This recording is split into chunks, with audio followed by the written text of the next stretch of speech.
Welcome back to channel. AP EAMCET 2024కి సంబంధించి web options అయితే స్టార్ట్ అవ్వడం అయితే జరిగింది. సో వెబ్ ఆప్షన్స్ ఏ విధంగా ఇవ్వాలని ఈ వీడియోలో క్లారిటీగా ఎక్స్ప్లెయిన్ చేస్తాను. అలాగే కొన్ని లైన్స్ కూడా ఈ వీడియోలో అయితే చెప్తాను అనమాట. దానికంటే ముందుగా మన ఛానల్ ఫస్ట్ టైం అయితే చూస్తున్నారు, సబ్స్క్రైబ్ చేసుకోండి, పక్కన గంట సింబల్ గట్టిగా నొక్కండి.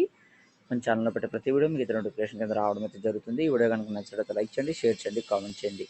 ఫ్రెండ్స్, వీడియోలోకి అయితే వచ్చేద్దాం. సో ఇక్కడ మనం చూసుకున్నట్లయితే కనుక ఏపీఎంసెట్ 2024కి సంబంధించి మనం ఆల్రెడీ కాలేజెస్ సీట్స్ వైజ్గా ఎన్ని ఉన్నాయి సీట్స్ అనేది చెప్పడం అయితే జరిగిందన్నమాట. డిస్క్రిప్షన్ లింక్ ఇస్తాను, ఎవరైనా చూడనట్లయితే కనుక వెంటనే క్లిక్ చేసి అయితే చూసేయండి. సో ఈరోజు వీడియోలో ఏంటంటే వెబ్ ఆప్షన్స్ డేట్స్ చూసుకున్నట్లయితే కనుక 20th నుంచి 22nd వరకు అయితే ఇచ్చారు. చేంజ్ ఆఫ్ వెబ్ ఆప్షన్స్ డేట్కి సంబంధించి 23rd వరకు అయితే ఇవ్వడం అయితే జరిగిందన్నమాట. 23rd అయితే చేంజ్ ఆఫ్ వెబ్ ఆప్షన్స్ అయితే చేసుకోవచ్చు.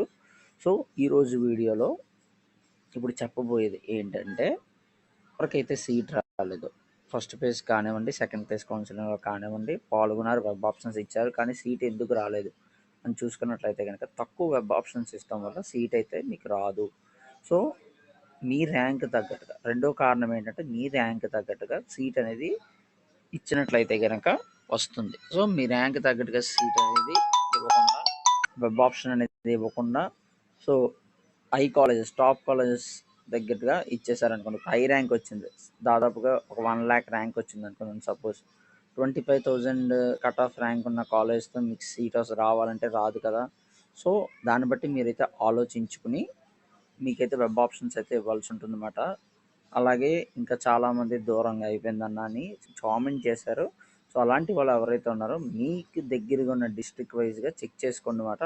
ఆల్రెడీ డిస్ట్రిక్ట్ వైజ్గా బెస్ట్ టు లీస్ట్ కాలేజెస్ అనేది వీడియో చేయడం అయితే జరిగిందన్నమాట మన ఛానల్లో. ఎవరికైనా కావాలనుకున్నట్లయితే కనుక వెంటనే క్లిక్ చేసి డిస్క్రిప్షన్లో ఇస్తాను, వెంటనే క్లిక్ చేసి చూసేయండి. సో మీ డిస్ట్రిక్ట్లో ఏవే కాలేజెస్ ఉన్నాయి, మీ ర్యాంక్ తగ్గట్టుగా సరిపోతున్నాయి లేదా, ఎన్ని సీట్స్ ఉన్నాయి అనేది ఒక లిస్ట్ అనేది మీరు ప్రిపేర్ చేసుకుని మీరైతే వెబ్ ఆప్షన్స్ అయితే ఇవ్వండి అన్నమాట ఈ ఫైనల్ పేజ్లో.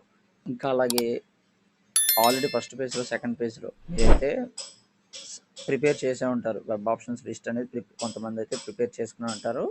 సో ప్రిపేర్ చేసిన వాళ్ళు ఎవరైతే ఉన్నారో వాళ్ళు ఒకసారి ఆ లిస్ట్ అయితే తీసుకోండి, మళ్ళీ ఒకసారి చెక్ చేయండి, వెరిఫై ఆ కాలేజెస్లో వెరిఫై చేసుకొని మీకు ఆ కాలేజెస్లో కన్ఫామ్గా సీట్ వస్తుంది అని అనుకున్నట్లయితే కనుక మీరైతే వెంటనే వెబ్ ఆప్షన్స్ అయితే ఇవ్వండి అన్నమాట. ప్రియారిటీ లిస్ట్ కూడా తయారు చేసుకోండి. తయారు చేసుకోవడం వల్ల మీకు ఏంటంటే వెబ్ ఆప్షన్స్ ఇవ్వడానికి సులువుగా అయితే ఉంటుంది. మళ్ళీ అప్పటికప్పుడు ప్రయారిటీ లిస్ట్ తెలుసుకోకుండా ఒకసారి చూసేసి తీసేస్తున్నట్లయితే కనుక మీకైతే ఏ కాలేజ్ ఏది ముందే వాళ్ళు అదైతే ప్రిఫరెన్స్ ఉండదు. సో ఇప్పుడు ఓన్లీ లిమిటెడ్ సీట్స్ ఒకటి ఉంటాయి కాబట్టి ఒక కాలేజెస్కి వచ్చేసి 10 మంది అయితే ఉంటారు.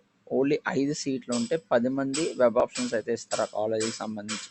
సో ఎవరికైతే తక్కువ ర్యాంక్, దానికి ర్యాంక్ తగ్గట్టుగా సరిపోతుందో వాళ్ళకైతే సీట్ అనేది ఇవ్వడం అయితే జరుగుతుంది ఆ కాలేజీలో.